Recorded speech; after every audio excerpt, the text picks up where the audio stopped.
and welcome to Collider Movie Talk for movie fans. I'm your host, Natasha Martinez, and this is the daily show where we give you all of the latest news in the world of movies, plus some insight into what it all means. Joining me, as always, is John Campea. Well, greetings and salutations, everybody. Welcome to the best damn movie-related show on the planet Earth, coming to you from right here at the Collider Video Studios, here in Burbank, California, and by Grabthar's hammer, you shall be avenged. And Mr. Mark Ellis joining us. Hello, Internet. Boy, have we had fun the last 12 hours, and I'm happy to report that it is not a puppet, it's a real elephant they used as a bantha in Star Wars it was A New a real Hope. elephant. And the guy with the cutest daughter in the whole world, Kristian Harloff. Oh, thank you so much. Hans, Booby. Oh, I miss you, man. And our very special guest, Perry Nemiroff. Oh, this is how video. I look at that one, right? Yes. It'll get better from here, I swear. It's live. Well, listen, guys, it's so much stuff has gone on in the last, 12 hours. We don't know where to start, but we are going to start with the Academy Award nominations. This morning, the nominees for the upcoming 88th Academy Awards were announced. Here are the nominees in the major categories. For Best Picture, The Big Short, Bridge of Spies, Brooklyn, Mad Max Fury Road, The Martian, The Revenant, Room, and Spotlight. For Best Director, Adam McKay in The Big Short, George Miller for Max Fury Road, Alejandro G. Inarritu for The Revenant, Lenny Abrahamson for Room, Tom McCarthy for Spotlight. Best Actor, Bryan Cranston in Trumbo, Matt Damon in The Martian, Leonardo DiCaprio in The Revenant, Michael Fassbender and Steve Jobs, Eddie Redmayne in The Danish Girl. Best Actress, Cate Blanchett for Carol, Brie Larson for Room, Jennifer Lawrence in Joy, Charlotte Rampling in 45 Years, and Saoirse Ronan in Brooklyn. Best Supporting Actor, Christian Bale in The Big Short, Tom Hardy in The Revenant, Mark Ruffalo in Spotlight, Mark Rylance, Bridge of Spies, Sylvester Stallone in Creed. Woohoo. Best Supporting Actress, Jennifer Jason Leigh in The Hateful Eight, Rooney Mara in Carol, Rachel McAdams in Spotlight, Alicia Vikander in The Danish Girl, and Kate Winslet in Steve Jobs. For Best Original Screenplay, Bridge of Spies, Ex Machina, Inside Out, Spotlight, and Straight Outta Compton. And for Best Adapted Screenplay, The Big Short, Brooklyn, Carol, The Martian, and Room. And Best Animated Feature, Anomalisa, Boy in the World, Inside Out, Shaun the Sheep Movie, and When Marnie Was There. Okay, guys, give us your thoughts on the nominees. Who will win? Who should win? And were there any snubs? A little sad the Peanuts movie isn't in there. Right. I like the Peanuts movie. And not as bad of a omission as, say, Lego movie was last year by any stretch of the imagination. Not a lot of surprises here at all, really, when you go down this list. I mean, everything kind of looks like the way it should. What stood out to you, Kristian?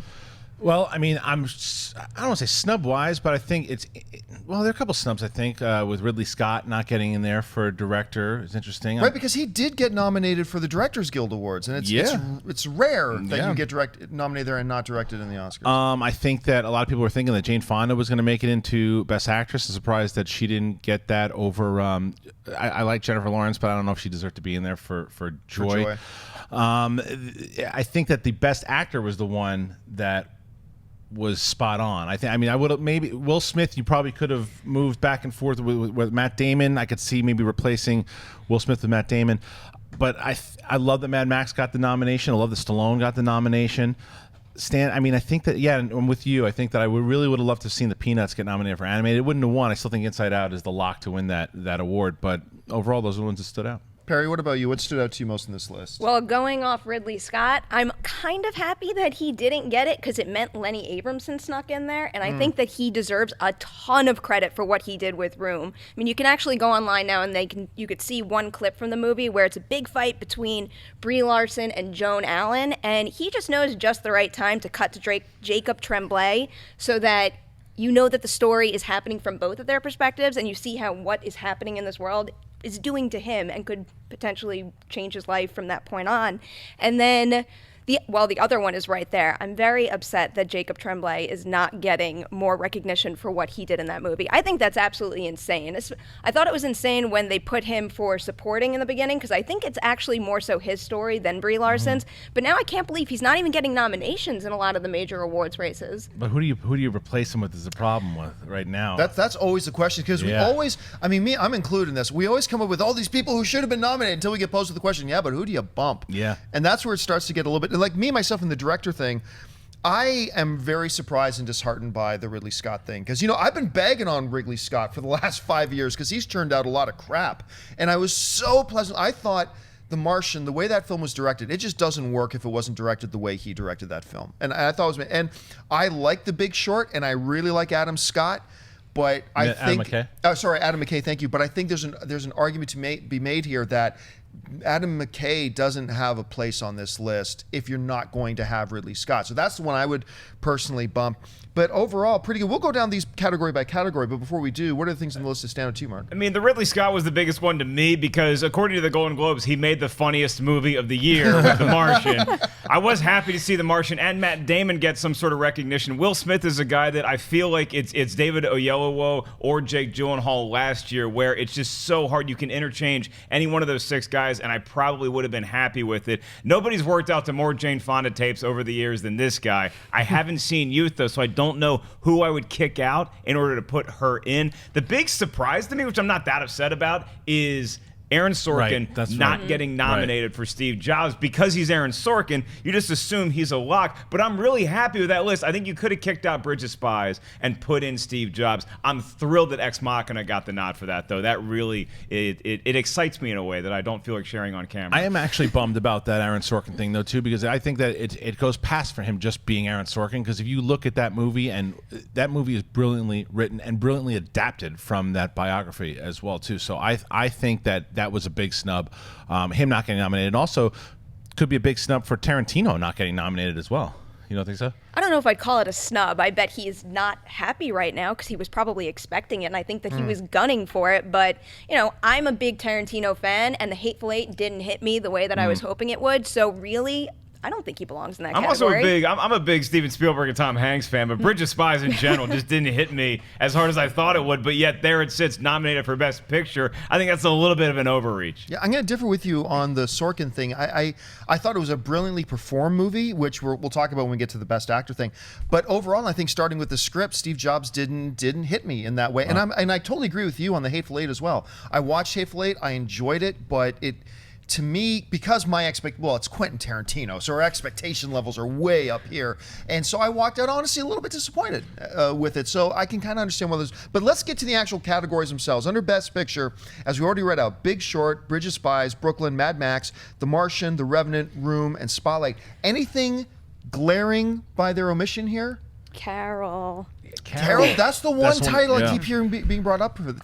That's one I'm surprised. It breaks my heart that it wasn't in there. And that wasn't even one of my favorite movies of the year. I'm not over the moon about it, but I think it deserved recognition in this category specifically. So I'm a little upset that it's not in there. I'm surprised. I don't necessarily think it should have been in there, but I'm surprised it didn't get the nomination because everybody was talking about this movie, and it was almost like it was a shoo-in that it was going to get nominated. And when it was left off, I was surprised. And I was talking to somebody that said, they open up 10 spots. You can possibly get 10 spots. But from what I'm hearing is that it's almost like mathematically impossible to ever get 10. It'd always be 8 and 9.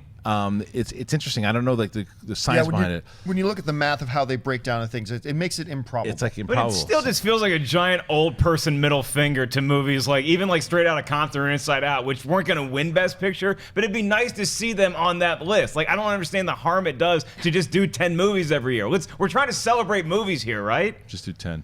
Yeah, I'm not surprised by the absence of this particular movie, but I am disappointed. And that for me is Inside Out. I think Inside Out is a movie that's a lot smarter than people either realize or give it credit for. And early in the year, it was my favorite film of the year. Now that changed a little bit, but I still thought, I personally would have bumped, where did it go? Bridge of Spies. I would have bumped Bridge of Spies for Inside Out. I probably would have bumped Bridge of Spies for Carol at the same time, too. So, I mean, a little bit surprised there, but for the most part, I think they pretty much got it right. I'm going to go there and say I would have bumped Bridge of Spies for Star Wars.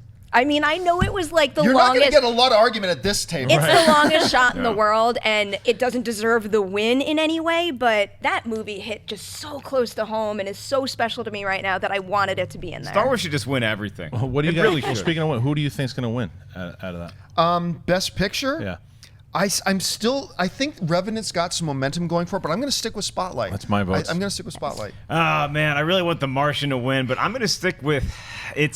The Revenant built up so much in my mind now, and I know the Golden Globes mean less than this shirt, but I still think The Revenant's got a good shot to win. It might be Spotlight. I'm going to say The Revenant to be different. My Anybody top want- 3 movies of the year are on this list, so I'd be happy to see any of them win. Mad Max, Room, and Brooklyn, but I think it's going to Spotlight. Yeah, it'll be Spotlight, but not surprised if Revenant takes the win. Okay, so who would be the dark horse? If it's not Revenant, if it's not Spotlight, who would be your pick as a dark horse in this list? Room? Room. Say the Mars movie. I'm also gonna go with the Mars movie. All right, let's go down to Best Director. We talked a little bit about it. Of course, Adam McKay for The Big Short, George Miller for Mad Max, Alejandro Iñárritu for The Revenant, Lenny Abrahamson for The Room, Tom McCarthy for Spotlight. Still so disappointed for the fact that I've crapped on him so much for 5 years. I really wanted to see Ridley Scott on this list. I think he deserved to be on this list. That movie is, because you're talking about one person and an environment.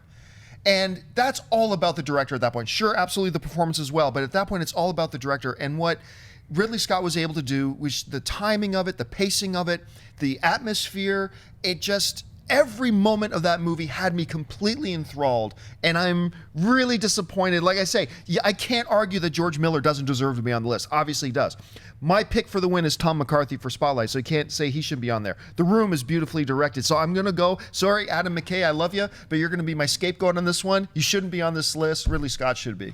Todd McCarthy, for me, I think is going to be the winner here, but I'm going to disagree with you, Perry. I think that Lenny Abrahamson was always going to be in this category. I think that it was Adam McKay that got in there because Ridley Scott didn't, because I think Abrahamson has a very good shot of winning. I wouldn't be surprised if he won. I would say it's going to be either between McCarthy or Abrahamson. Oh God, I hope you're right. I'd love to see him win. I don't know. I don't think that's gonna pan out. I think it's gonna be Tom McCarthy for Spotlight, but I also really wouldn't mind seeing George Miller win because Did we that just movie's not have incredible. a meeting about how you're not supposed to be drinking before the show starts? It's going to be interactive for The Revenant. It's going to win Best Director. Now, who I would have liked to have seen on that list is obviously Ridley Scott, and I think that now the Academy is definitely making a push to see Xenomorphs in the new Prometheus movie. They heard he wasn't putting him in. They snubbed him here. He could have won that. If he was in this category, Ridley Scott had a great chance of winning. The way it stands now, I'm going with The Revenant. Okay, well, if Alejandro does win, that will mean back-to-back for him. And who can tell me the last time a director won back-to-back? Has it happened? I don't know. Yes, it has. Okay. 1940s. John Ford. John Ford. Nice. There Right. you go. And it's been a long time. But don't discount George Miller in this as well. No. Like, a lot of people have a lot of buzz about this on George Miller. All right, let's go into the Best Actor category. Not as insanely packed as it has been in the last 2 years, but an impressive lineup. You got Bryan Cranston for Trumbo, Matt Damon for The Martian, Leonardo DiCaprio for The Revenant, Michael Fassbender for Steve Jobs, Eddie Redmayne for The Danish Girl. Mark, let's start with you on this one. Any surprises, then who will win and who should win? There's no surprises for me. I think you maybe could have interchanged either Bryan Cranston from Trumbo, or you could have maybe taken out Matt Damon for Will Smith, but that's it. But I think the kid from Growing Pains, Leonardo DiCaprio, is going to win for The Revenant. If he somehow gets upset, it's not going to be Eddie Redmayne. I just don't think they're going to give him the Oscar again this year. So I think it would be Michael Fassbender being the dark horse. But I think this is a clear shot for Leo to win his first Oscar. I'm going to stick with what we've been saying for a while. I really do think that this is going to be Michael Fassbender's year. I think Fassbender's going to take it. I think he was the best actor this year. I love what Leo did in The Revenant, but it's just another one of those unfortunate situations for Leo where he's one of the world's best actors, but he was second best that year. Well, he's going up against Magneto. He can just kind of take the trophy if he wants. I loved what Cranston did in Trumbo, but I probably wouldn't have him on this list right now. And to me, Matt Damon, I think he's getting undersold. I think Matt Damon did a great job in this movie. I believe I'll put him in top 3 above Eddie Redmayne. Wow. For me this year, as a matter of fact. So I'm going to stick with Fassbender with Leonardo DiCaprio coming in second. What about you? I'm thinking Leo is coming in first. I think everyone on this list deserves to be on it, but I'm very upset that Will Smith is not getting any recognition for Concussion, because I'll admit, it's not the greatest movie ever. It can't really compare to the movies that these guys are in, but his performance in it is kind of incredible. When I saw the first trailer for it, I looked at it and I'm like, this is Will Smith. How am I ever going to detach that star persona and believe that he is this guy? But I mean, within 15 minutes of that movie, I was like all for Dr. Ben Amalu. Yeah, Tell the truth. I think for me, Cranston would have been the one I might have replaced with Will Smith. I don't think I would have put him above Eddie Redmayne or Mike, but I think he could have had a spot on this list. What do you think? Yeah, I may have taken Damon out and put Will Smith in there because, but I will say, Good Will Hunting and Mr. White, thanks for playing, but it's a 3-person race. You've got Eddie Redmayne, and I think that Jupiter Ascending's going to hurt him. I don't think he's going to win. I think it's, I don't believe I'll win this year. And then you have Leonardo DiCaprio versus Fassbender, and I don't think it's going to be Leo's year again. I think Fassbender's going to take it. But I think it's fair to say that all of us here, none of us will complain if either Fassbender or DiCaprio win. No, right? I think we have no Leo problems can with it, win. right? I don't have a problem with his performance of Steve Jobs. I thought he was fantastic. I just think Leo did more in his movie than Steve Jobs did. So Could this hurt Leo though? Could this? We were joking about it a little bit earlier, but could this possibly hurt him? There is a little bit of a joke going around that, and no, it's not The Bear, but that Leo DiCaprio was the second best performer in his own movie to Tom Hardy. But we'll get to Tom Hardy here in just a second. So let's keep, but none of us will complain about either of those guys win. I'm going to complain. I just want to see, this is going to sound so mean, but I kind of just want to see Leo's reaction shot when he doesn't win. Because you know that's the first thing they're going to do is cut put to the him. camera He'll make the same face he did when Lady Gaga walked by. Oh my God, that was great. But I mean, look, like if he doesn't win this year, I mean, none of us here would put money on the notion that within the next 10 years, Leo isn't going to have 1 or 2 or 3 of these trophies on his mantle. It's like LeBron. He's going to get, basically like LeBron. It's just an inevitability. All right, let's go on to Best Actress. We got Cate Blanchett for Carol, Brie Larson for Room, Jennifer Lawrence for Joy, Charlotte Rampling for 45 Years, Saoirse Ronan for Brooklyn. I'll leave this one off. I don't think she will win, but I was late to the game for 45 years. But I'm telling you, in my personal opinion, Charlotte Rampling was the best female performance this year. I was floored. She sucked me into that movie immediately and never let go. I was so impressed with that. And maybe it's because I was late to the game with it and it was really flying under the radar for me. But I do not think she's going to win. I think Cate Blanchett is going to win this. Let's take Meryl Streep aside, maybe the greatest actress of our generation.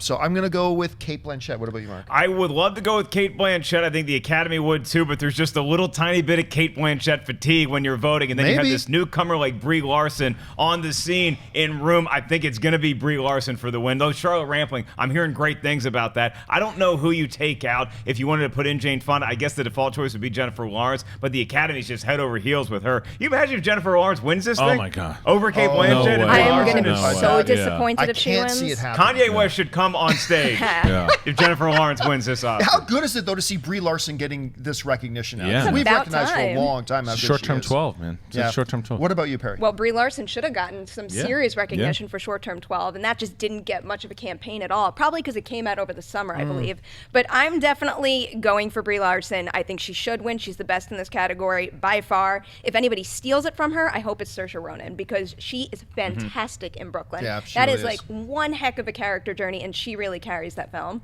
Kristian? Should win. Brie Larson will win. Brie Larson, and maybe Cate Blanchett takes it because it's Cate Blanchett. But and she was really good in Carol. She really was phenomenal in that movie. I just still don't know if it was necessarily her movie, even though it's called Carol. I still think it was Rooney Mara's film. It's funny because you're talking about snubs, but you're talking about not really snubs, but somebody who was just in a different category that we're about to talk about. If you see the movie, it really is the story of how Carol's involved in Rooney Mara's life and how it affects Rooney Mara's life.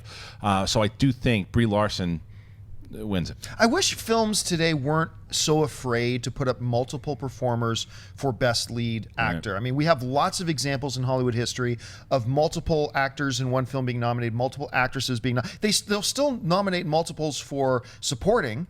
I mean, there was even a case where one film, I think it was Mutiny on the Bounty, was nominated for 3 actors were nominated for best lead actor in that film. I wish Hollywood had a little bit more oomph to let that kind of happen. But anyway, let's move on to Best Supporting Actor. Christian Bale for The Big Short, Tom Hardy for The Revenant, Mark Ruffalo for Spotlight, Mark Rylance for Bridge of Spies, and Sylvester Stallone for Creed. Christian, let's start with you on this. Two-man race. It is a two-man race between Mark Rylance and Sylvester Stallone. I think Stallone has picked up a lot of momentum over the last month. Oh man, I could. My heart wants Stallone to win. I think Rylance is going to get it though, but I would love to see Stallone get it. What about you, Perry? I'm with you. My heart is all for Sly. I wouldn't mind seeing Mark Rylance win, but I think I'm pulling for Tom Hardy because I think one of you said it before that he kind of outshines Leo in The Revenant, where his performance was the most haunting of the bunch, and that's the one I took home with me. So I wouldn't mind seeing him come out on top. I have no idea. Yeah, it's a big I one. have no idea. Other than Christian Bale, who I will take out, I think this is a 4-way race. And right now, Ruffalo is so good in Spotlight. I mean, it's crazy. Tom Hardy, we've already mentioned what he did in that. Mark Rylance, Sylvester Stallone for Creed. My heart's going for Stallone. But honestly, I see this as a 4-way race. Take Christian Bale out, and to me, it's a And Bale's double pretty coin solid toss. in that movie, And too. Bale's really Yeah. good in that movie, yeah, as he always is. This is one of those ones that I don't know if I want them to, because usually with Best Supporting either actor or actress, they get that one over with soon during the ceremony. It's usually the first category. Yeah, it's like, Best hey, look at Supporting the Actor is Oscars. usually Here's a first. big important statue. I don't want this to happen that early because I want to Yeah. build up suspense. Because if Spotlight starts winning some smaller awards, you might see more of a lean towards Ruffalo. As of right now, my heart's on fire. I have a strong desire to see Rocky win an Oscar. How crazy would it be to see Stallone on stage winning an Oscar in the year 2016 for Rocky? I'll one up you. What if he wins and then comes out with the robot to accept with him? It's just- Happy Okay, birthday, Paulie. best Oscars ever. Best Oscars ever. Happy All right. birthday, Paulie. Let's move over to the Best Supporting Actress. Jennifer Jason Leigh for The Hateful Eight, Rooney Mara for Carol, Rachel McAdams for Spotlight, Alicia Vikander for The Danish Girl, and Kate Winslet for Steve Jobs. I think the will win for this. Oh, I'm actually going to go. I think Kate Winslet will win this. Who should win this? Alicia Vikander for Ex Machina. Not The Danish Girl, Ex Machina. But she's not nominated for that, so I don't know what to tell you. Rachel McAdams is also going to be very strong. Rooney Mara is also going to be very strong. Jennifer Jason. I think Kate Winslet will win. This is one of those categories. I can tell you right now. I will have, unlike the best lead actress, I have no qualms with any of these 5 walking away with the trophy. I'm not going to complain one bit because this is a crazy list, but I think it's going to be Winslet. What do you think, Mark? I think it's Rooney Mara versus Alicia Vikander, but if that vote gets split, then definitely Kate Winslet, an Academy favorite, is going to slide right into that spot. As of right now, I'm going to say Rooney Mara edges out Alicia Vikander for the Oscar. What do you think? I'm thinking Kate Winslet. I'm thinking she deserves it too. She was my favorite part. I didn't like Steve Jobs. She was my favorite part of Steve Jobs. I think that whole story should have been told from her perspective. But in terms of who I want to win, I want Alicia Vikander to win. Not necessarily because I think her best work this year was in The Danish Girl, but because her work this year overall is incredible. That Ex Machina, Testament of Youth, which nobody saw. But she is so good in that movie. She kind of just deserves an award for everything she's done this year. I think that Alicia Vikander wins this hands down, and I think that because this is again. I mean, the argument is also the same argument with Rooney Mara. Is there? It's ultimately her movie. We were talking about this off air before, Perry. Is The Danish Girl is her movie, and I do think she was great in Ex Machina. It was my favorite. It was like one of my best movie of the year on my top 10 list. But I think she was incredible in The Danish Girl, and I think she stole the movie from Eddie Redmayne. She stole it from Eddie Redmayne. That movie, you're so with her throughout the whole entire time. I think that she's going to be recognized for that, and putting her in the Best Supporting Actress is why I think it helps. If she was in Best Actress, it would have been. I think it's a different conversation, but I think Vikander wins it. What a year for her. Yep. By the way, what a year for her. All right, let's move on to Best Original Screenplay. We got Bridge of Spies, Ex Machina, Inside Out, Spotlight, and Straight Outta Compton. I'm actually glad to see Straight Outta Compton get a screenplay nomination out of this. I am going to go for Best Original Screenplay for Spotlight. Much like the direction of the film, I've talked about this before, this is a movie, when you look at how many moving parts the film has, this is a movie that for an audience member could have become very convoluted very quickly, and having an audience members getting lost in it. The screenplay was a beautiful roadmap, beautifully directed at the same time. I think it starts with the screenplay. I'm going to say Spotlight wins it, and I'm going to give maybe a dark horse chance to Inside Out. Perry, what about you? I would like to see Inside Out win. When that first trailer came, you guys know that scene that they played over and over at the dinner table? Like, Oh, yes. This concept is never going to sustain a full feature. It has no chance. But then I saw the full movie, and it's pretty incredible how they built out that world and how the story kind of gets in your head and makes you think, what Yeah. would my personality islands be? What do my emotions in my head look like? So I kind of want it to win for how it affected me personally. Wouldn't mind seeing Ex Machina steal it, though. Kristian. Spotlight wins it, but I think Ex Machina has a shot because it was nominated. I didn't even think it was going to get nominated, and the fact that so many So wait, you're saying Yeah. because it got nominated, it has a shot? No. Break Yes. news. You know what I'm saying is because it was because I didn't even think it was going to get a nomination. I didn't think people I were even agree. gonna, No, people I were think even you're going right, to consider it. And the fact that it's in that nomination list means that a lot of people. I thought that it was just kind of maybe like a fanboy recognition that the Academy's like, you're a cool little sci-fi movie, great. Yeah, we recognize it was fine, but it's never going to get into nominations, and it did for Best Screenplay. So the fact that it got in there, it has a shot, but I think Spotlight is going to win it. I think it's in there because does, and Straight Outta Compton too, maybe even Inside Out, because it's like, hey, we got your nomination, all right, and we're done. Now we can give this award to Spotlight, hands down. I don't think anything's touching Spotlight in this category. All right, let's move on to the other screenplay. Best Adapted Screenplay. We've got The Big Short, Brooklyn, Carol, The Martian, and Room. Kristian, let's start off with you. What will win? What could win? What should win? Steve Jobs. The Martian. I think The Martian's going to win for Best Adapted. Perry? Room. Go read that book if you haven't read it, and then watch the movie. That is not only a great adaptation, that's one of the best book-to-film adaptations I've seen in years, where you can watch the movie first, or you could read the book first. No matter what, it's going to make one even better and just like enhance the experience overall. That is an incredible adaptation. The reason I brought it for The Martian, didn't really explain why. It's The Martian. Is because of the book, from what they did with the book and the humor that was in the book. I was going to say the same thing. They were able to transfer that well, and that's another reason why Ridley Scott should be recognized for what obviously it's Matt Damon's performance, but that you're able to transfer. Everyone was talking about how that book was so funny, and mostly everyone at this table thought that the movie was ruined from the trailer, and it wasn't. And there was so much more that came from that book that was transferred over into the screen that made it work. You know, my wife got me to listen to the audiobook of it before I saw the movie, and having done that, listening to the book first, you realize how much adaptation went into that screenplay, because you're listening to the book or you're reading the book, and you realize so much of it's the internal dialogue, it's the narration really, and so much of the humor and everything in that, and you're thinking they can't possibly make this into a movie and do this the right way. But they found a way, completely adapted it, made a lot of changes, yet kept the heart of it all. So I'm going to go with The Martian. John, I read or listened to none of the source material for Best Adapted Screenplay, but I will say that I think the toughest job out of any of these was The Big Short, because to adapt all the clunky dialogue and all the numbers that you had to from Michael Lewis's book, I think that was the hardest part to do. So I think it's between The Big Short and The Martian, two movies I absolutely love this year. I think The Big Short wins it. All right, let's go on to the last category that we're talking about here today, and that's Best Animated Feature. Look, it's Inside Out, right? Right. I mean, is there... It better be. You guys love the Sheep movie, though, right? I didn't see the Sheep movie. I think I'm the only one that saw it. I saw it. Yeah, I like Shaun the Sheep. Yeah. I thought it was really charming. I love that. I don't think it's got a shot. A movie with no dialogue, an animated film with like basically no dialogue. Yeah. I'm still a little... And it wouldn't have won. I wouldn't have had it even in the top 3. I really do want to see the Peanuts movie. Would have loved to see the I Peanuts. was so charmed by the Peanuts movie. You know, so they much had fun Shaun I the thought it Sheep would on be. a plane I was flying home from, and they still tried to sell us headphones for $5. And I'm like, nope, I've heard too much about this. Don't need to buy them. Anything before we move on, anything else we should mention here about? Yes, Best Cinematography. So glad that Sicario, that Deakins was nominated for Sicario, because that movie was gorgeous. I still think that it'll go to The Revenant, but I'm just glad Sicario got the nom. Don't count it out. Do not count it out. I hope you're right. Because it's either The Revenant or Sicario. Man, I love Sicario, and Deakins, the way he shot that movie, there are shots that it's like a drug, man. You're watching that movie. It was beautiful. Yeah, gorgeous, gorgeous film. And I would like to say that my favorite comedian of all time, who's not on trial right now, is Chris Rock. And I think he has a ton of material to mine. I don't know how he's going to cut all this stuff down that's happened in the world of movies for the last year down to 10 minutes, but I think he's going to do a fantastic job hosting this year's Oscars. Carrot Top's on trial? All right. Those props, man. He takes it seriously. Let's get on to the next topic today. Oh, a little bit of sad news. One of the truly great actors of our time has passed away. It was announced this morning that Alan Rickman died after a battle with cancer. To some, Rickman will be most remembered as one of the greatest screen villains of all time as Hans Gruber in Die Hard. For younger audiences, he'll be most remembered as Professor Severus Snape, and for others, any one of dozens of other memorable roles. Alan Rickman was 69. John, your thoughts on Alan Rickman?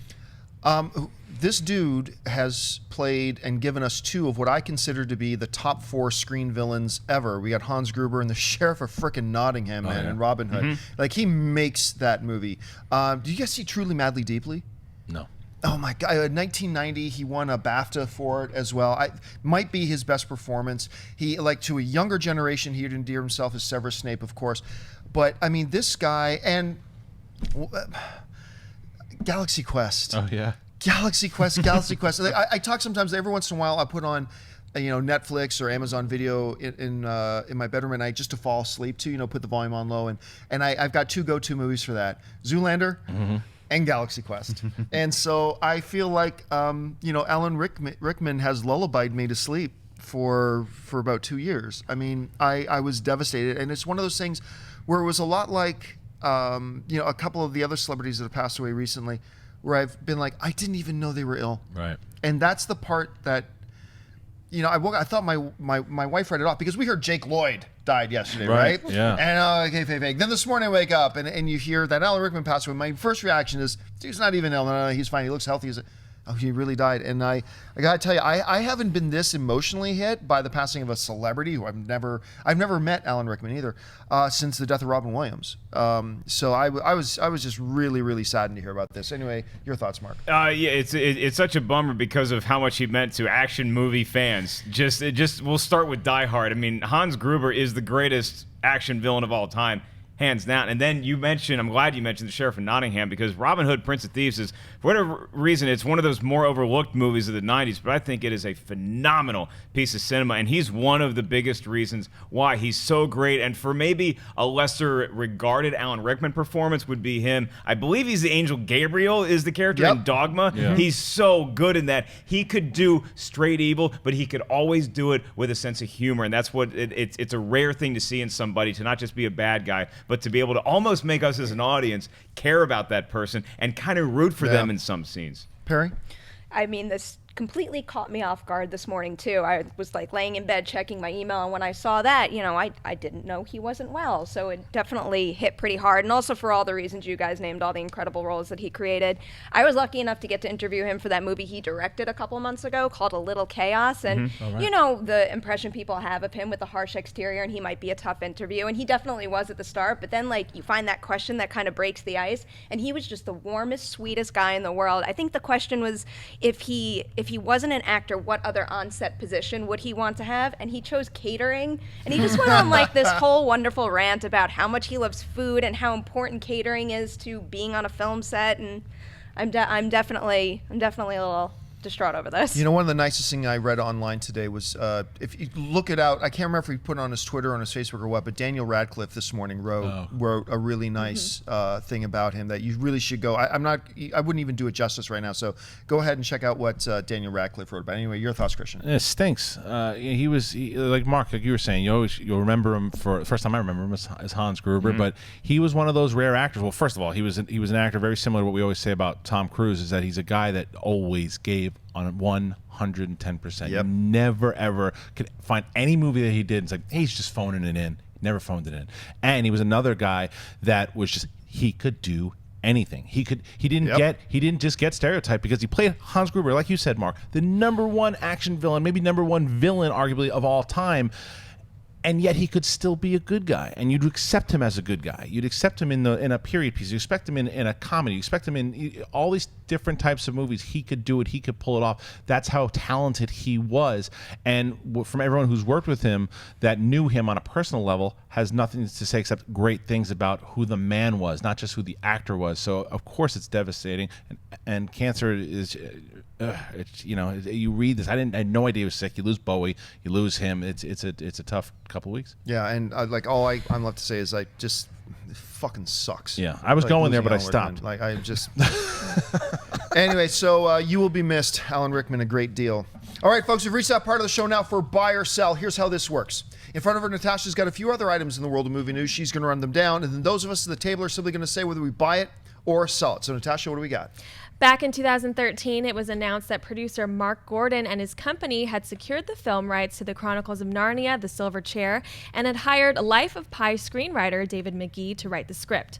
All has been silent since then until recently our own Collider.com had a chance to speak with Gordon, who says that plans are still in motion to try and bring the franchise back to the big screen. Gordon said the following: "We're hoping to be able to make the movie very shortly. We're very excited about it. It's all going to be a brand new franchise. All original characters, different directors, and an entire new team that this is coming from." Kristian, buy or sell Gordon's vision for reintroducing us to the world of Chronicles of Narnia? I buy it. I buy what he's saying. What I liked is that all new or all original, and I think taking this world and changing it up because I don't think where they were going with the story had anything left to tell. I don't know where Mark Gordon's deal is. Do we know what studio? I can't remember off the top of my head. I don't know if Fox is doing it again. I certainly don't think it's Disney this time around. But I also liked Life of Pi a lot, so it's encouraging. It's definitely encouraging. I like that. What I actually really liked the first two. I know some people didn't like the second one. But was it Prince Caspian? Prince Caspian. So but yeah, from everything that Gordon is saying, I like the way he's pitching it. Now, this could be something completely different once we see the trailer, and if it looks completely over CGI'd and I don't care about the characters, then I'll sell it when we time to talk about the trailer. But for the pitch that he's given, I buy it. Perry? No, I definitely buy this. I mean, the first movie did extremely well. Second two, not so much, and they're not as good too, but I still enjoyed them overall. I mean, the only thing that makes me a little nervous is the whole reboot idea, because when you get so invested in the characters and the actors playing them, it's hard to switch it up. It's actually also important to know when he says original characters, he doesn't mean that they're going to make up new things. They're going to take other characters that weren't featured on screen before. So for fans of the book that might read that quote and be like, oh my God, what are they? They're going to ruin my source material. Yeah, it's going to be okay. But, you know, what has it been, 5 years since that last movie came out? They kind of have to recast. Yeah, I am going to sell that they're doing this at all. I think this is a well that is run dry. I really liked the first Chronicles of Narnia film. Actually, I really enjoyed it quite a bit, and I was really disappointed by the second two, and you saw a lot of diminishing returns as far as box office goes and that sort of success. It kind of all fell away, and I just think there's nothing to go back to. Now, that being said, if they're going to do it anyway, I buy the philosophy they seem to have. Reboot, restart this, reintroduces this as a new world for them. So I don't think it's a good idea they're doing it, but if you're gonna do it, they're going about it the right way. What do you think, Mark? If Liam Neeson ain't the Jesus line, I don't want any part of a new Narnia. I'll buy it. Like I don't care. I don't care that much about it. I'm not going to be lining up to see Narnia. I enjoyed all the movies that came out, but I just don't need this again in my life. If you're going to do this again, you're doing it the right way. Kristian's right. It was not headed in the right direction. You need to start from scratch again, but I'm going to miss the dad from Taken as the talking animal. All right, what's next? Last night on Conan, Batman vs. Superman director Zack Snyder debuted a new clip from the upcoming film. In context, it's the scene where Batman asks Superman, "Tell me, do you bleed?" Batman vs. Superman hits theaters on March 25th. Mark, what do you think of this new clip from Batman vs. Superman? I think, boy, did Zack Snyder bring the right clip to Conan, because I liked the spots I saw watching the playoffs this week, and I wasn't in love with them. This clip, oh my God, it puts context into what Batman was saying to Superman in the clip that we've seen in the trailers already. Do you bleed? You will. Because the way that it looked this past weekend was that he just got his ass kicked by Superman, and now he's that guy that's talking trash after the guy who won the fight already flew away. Not the case. Superman, apparently he's not neck snapping Superman anymore, and he's showing mercy to people again, and he's like, I'll give you a get out of jail free card. He flies away. Then Batman, muttering under his breath, he's gonna go get him. Oh my God, I love this spot. Are you freaking kidding me? This is awesome. Yeah. This spot is awesome. It is the embodiment, it is the encapsulation of everything this movie should be. And you're right. We kind of touched on it with when they kind of teased that clip a little bit earlier, but now we see it full in context. But the whole notion that, first of all, I love how Superman is in this clip, and I love how Batman is. Because Superman is like, he's not playing around with Batman. He doesn't come and say, look, Batman, I know you're trying to fight crime, but no. He's like, listen, I'm Superman. Like, so the next time they shine that light, you don't go. The Batman is dead. And Batman ain't impressed. He's like, do you bleed? You don't say that to a guy who you just try to run over with your car and your car bounces off of him.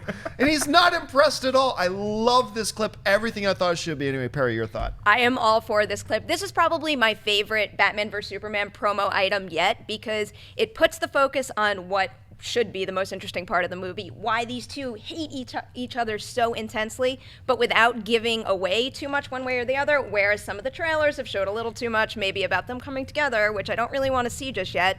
But this clip sucked me in, and when I first turned it on, I'm like, I don't know if I like this, and then all of a sudden the thing cut to black, and I'm like, wait, like it's over? I want more. So that clearly bodes well for the material. Kristian, I loved it. I mean, I buy it. Superman's big time in Batman. He gets down there and just he's trolling him. He goes down there and he's telling him, he's like, take your little bat sign, turn it off, and go to sleep. He's like, because I'm here, we don't need you anymore. You had your day, George Foreman. Stay there and be quiet. But George Foreman's ready to come back in the the ring and throw a knockout to Michael Moore. So it's like it's going to be a bit. I really liked the way it was set up, and it also showed that what makes Batman Batman. He's not just a good dude. He's got a screw loose, and he's just like, you will bleed. He's talking smack. So I totally sell you comparing Superman to Michael Moore, sir. that is Michael inaccurate. Moore could fight, and he was the guy that came to the scene and was just like, oh wow, that guy's got some skills. And then he's kicking George Foreman's butt for a long time, and that big shot came.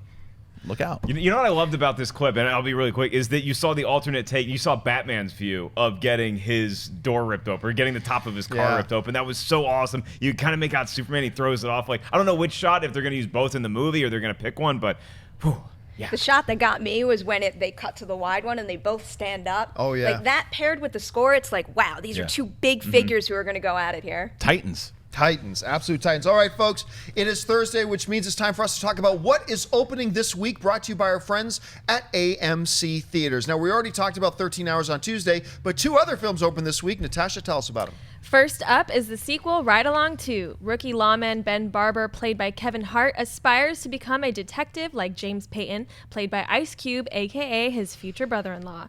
James reluctantly takes Ben to Miami to follow up on a lead that's connected to a drug ring. The case brings them to a homicide detective and a computer hacker who reveals evidence that implicates a respected businessman. Now it's up to James and Ben to prove that charismatic executive Antonio Pope is actually a violent crime lord who rules Southern Florida's drug trade. And also opening is the new animated film, Norm of the North. With help from his furry sidekicks, a polar bear voiced by Rob Schneider travels to New York to stop a maniacal developer from building luxury condominiums in the Arctic. John, which of these 2 movies should audiences be looking forward to? Rob Schneider is a polar bear. The answer to this question is go see The Revenant or Star Wars again. Saw Ride Along 2. Look, I'm one of the guys, like, I hear a lot of people trash talk the original Ride Along. I'm actually one of the guys, I didn't mind the first Ride Along. I thought it was kind of charming, had some laughs. Not a great movie by any stretch of the imagination. I liked Ride Along. Ride Along 2 is terrible. It's a terrible movie. And Norm of the North, I have not seen, nor do I have any plans to see it. This is one of the worst set of trailers I've seen in the past 24 months, probably. Just looks awful. I have no desire to see it. So go see The Revenant, Hateful Eight, Star Wars. Lots of good movies playing this weekend over at AMC Theaters. I don't know, Kristian, what about you? Hey, we got a polar bear movie. Can we get Bill Hader? No. Can we get Jim Carrey? Yeah, Rob Schneider. I was like, oh yeah. So the trailer looks terrible. I haven't seen the movie. I have this. When you look at both Norm of the North and Ride Along 2, that's when you say, oh, The Revenant and 13 Hours. This is January. This is January. We are in the toilet bowl season because Ride Along 2 is atrocious. I didn't like the first one, and the second one's even worse. The jokes don't hit. The chemistry is off. It's just a mess. So I agree with John. Go see The Revenant again. Or 13 Hours, Mark. 13 Hours. That's the movie to see this week. That's all I got. No, but do you guys get it, though? Because you look at the poster for Norm of the North, and so he's a bear, right? And then the tagline says, bear to be different. You know, you get it? I got it. You get it? You know It's what? like- You know what? I totally changed my position. There you Good go. tagline. There you go. Move over, Deadpool. Best marketing in town. Perry, you got any desire to see either of these? I mean, I'd much rather see cute animated creatures over Kevin Hart and Ice Cube in a ride-along movie, but I don't think that's saying much right now. They're very cute. Oh, I Oh, like it. God, don't help them. I got to bear with that joke. Don't help them. All right, folks, we've reached that part now for Mailbag. Listen, if you've got a topic or a question you'd like us to address on the show, just email us anytime at collidervideo@gmail.com. Now, normally we take live Twitter questions, but because of how long the Oscars took, we're not going to get into live Twitter questions today. We will get back to them tomorrow, but we do have 3 Mailbag questions. So, Natasha, what do we got? James Dagan writes, it seems like every time that you guys talk about Captain America Civil War on Movie Talk or Heroes, there always seems to be a lively discussion about whether or not Cap or Tony is going to die. I was just wondering why you haven't considered Bucky as a possibility. I figured that Bucky is a great choice because his death could be the defining moment of the film that would end Cap and Tony's Civil War. No, I love the theory, actually. I think there are 2 prime guys outside. Tony's not going to die, and I don't think Captain America is going to die at all. And I think the 2 prime candidates outside of that, by the way, we have no guarantees from anybody that any of them are going to die, but the 2 prime candidates I do believe are Bucky and I believe are Rhodey.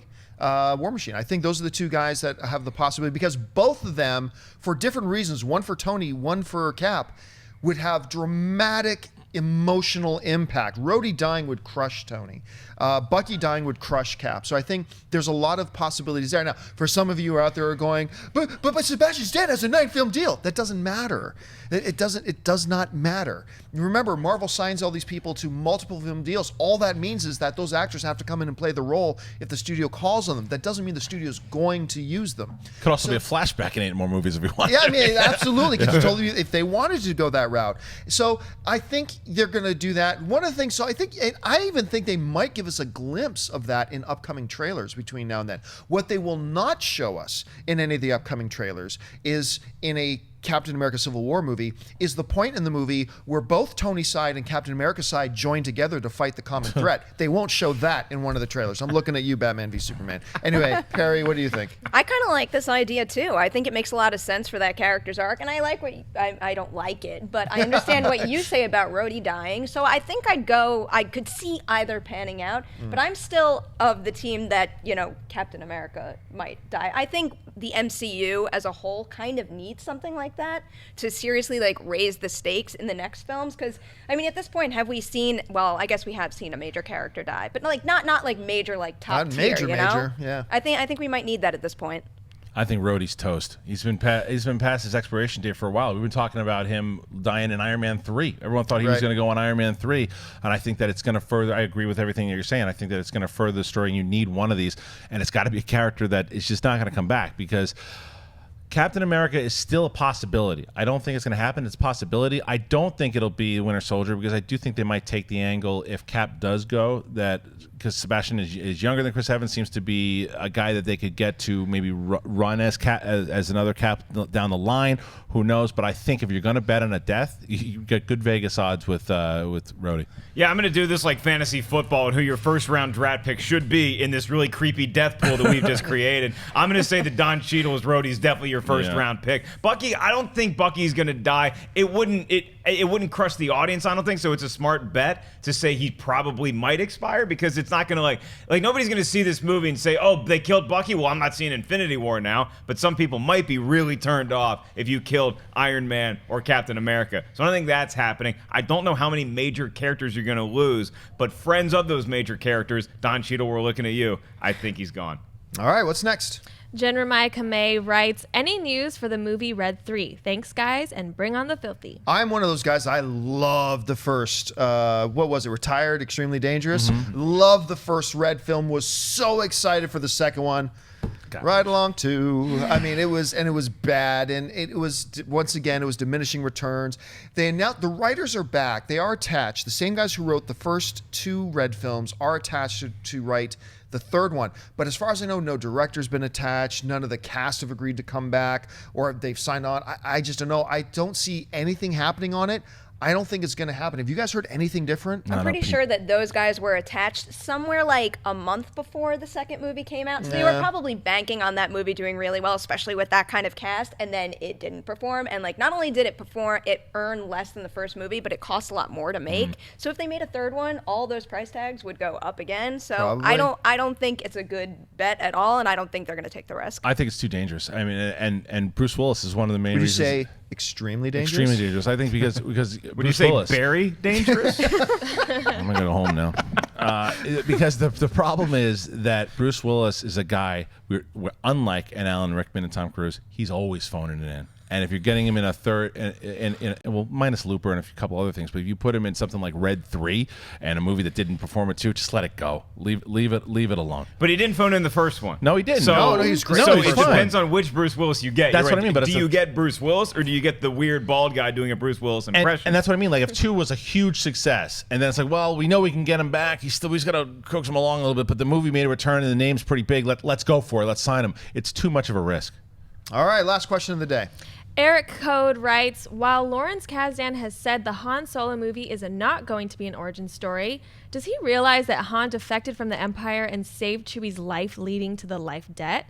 You could argue that this is no longer canon, but then why is Chewie so loyal to Han then? I am concerned. That would be an awesome story. Okay, look, first of all, if you're 115-pound, 5'4" dude. You do not walk up to Mr. Universe and say, I don't think you're lifting right. You don't say, I don't think Lawrence Kasdan gets it. That's Lawrence Kasdan, the dude who wrote Empire Strikes Back. He gets it. Believe me, he gets it. But you brought it up yourself in the email. All that stuff that, like when you say, does he realize? No. None of that is true. None of that is true. As of right now, the official canon of Star Wars, Han Solo was never in the Imperial forces. He never rescued Chewbacca. None of that ever happened. Do you realize that? That none of that has happened. All that stuff that was explained and laid out in the extended universe, that's all gone. Now, that doesn't mean they can't come back to it. That doesn't mean that Lawrence Kasdan, when writing the new film, can't introduce that back into the canon and use that. Absolutely, he can. But whatever he writes now is the way it is, because all that other stuff is done. Go on, Kristian, how would you address that? But John! The life debt itself, I believe, is canon. Now, why that life debt is Have they ever actually said I think that? in the visual dictionary, I think that it was confirmed. 'Cause I remember seeing it and saying that there's there in one of the books somewhere, because I was going to talk to you about this. Recently, I had read it somewhere, and so the life debt is actual canon. You guys can Pablo Hidalgo, who manages all the story team in the canon, tweet him out and ask him. He'll tell you. But why that life debt is probably going to be explained somewhere or another, whether or not it's in Kasdan's film with Solo or not.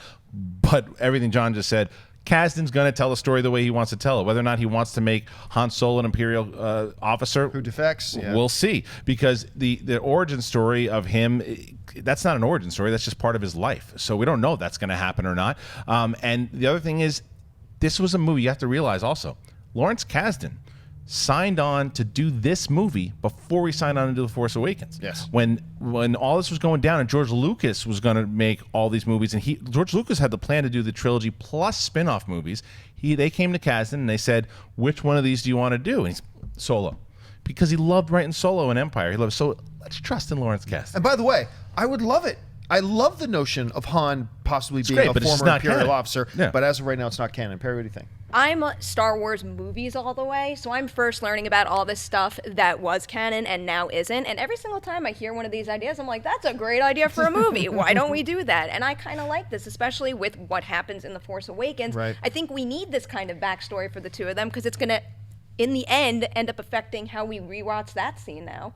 Mark. Well, we all know Chewie can't bear to be without Han. So I think that you're going to see, you might even see the life debt and how that works out and how that came to be. I don't know that you need to see Han having his dealings with the Empire, even if that's extended universe, that's not canon. I don't know that you need to bring that back into canon. Plus, if Han is hanging out with the Empire, it takes time away from the story we want to see, which is Han and his nagging wife at home talking about how he needs to pay child support. And that will do it for us, folks. I got no follow-up to that. Thanks for bearing with us. Oh, dear. That'll do it for this installment of Collider Movie Talk. Thank you so much for joining us. Listen, don't forget, lots of great films playing out our friends over at AMC Theatres. Head on over to www.amctheaters.com for all of your theater showtime and, of course, your movie ticket information. While you're at it, why don't you make sure you bookmark in your browser Collider.com, the site that keeps you up to date on everything going on in the world, the entertainment news, television, movies, you name it. Once again, bookmark Collider.com. And while you're here, subscribe to our YouTube channel. Just click that subscribe button. Be kept up to date on all the stuff we got going on here at Collider Video. I want to thank the people sitting at the table with me. First of all, sitting on my left, Mr. Mark Ellis. Mark, where can people find you? Because you didn't like the jokes doesn't I mean swear to you have God, if you make one bear joke, I'm going right back to Contra Club. Okay, don't bury me. You can follow me on Twitter and Instagram at Mark Ellis Live, and next weekend I'll be at Nashville Zanies telling probably 40% bear jokes. Of course, sitting over here on my right, our special guest from Collider.com, Miss Perry Nurmanoff. Perry, where can people find you? You guys can catch me on Twitter and Instagram at PNemroff and my writing on Collider.com. And of course, over there beside her is Kristian Harloff. Kristian, where can people find you? Well, at Kristian Harloff, Twitter and Instagram. And then you can bear witness to Mark doing some movie news. It's all about Episode 8 on Star Wars Jedi Council. Myself, John Campea, Mark, and Tiffany. Hashtag Collider Jedi Council. And of course, our lovely host today, Miss Natasha Martinez. Natasha, where can people find you? You guys can find me on Instagram at Natasha A. Martinez and on Twitter at NatashaLexis_. And of course, you can follow me on Facebook or on Twitter at John Campea. And keep your eye open for my new book, the novel The Pride, coming out here really quick. So that'll do it for us, guys. Special thanks to Jonathan and Dennis and Wendy behind the scenes. And make sure you leave your thoughts or comments on any or all the topics we discuss here today in the comments section below. That'll do it for us for Collider Video. And until next time, Bye-bye. Hey guys, if you like this video, click the thumbs up button. Also, make sure you subscribe to our YouTube channel. It'll help you stay up to date with everything we've got going on here at Collider.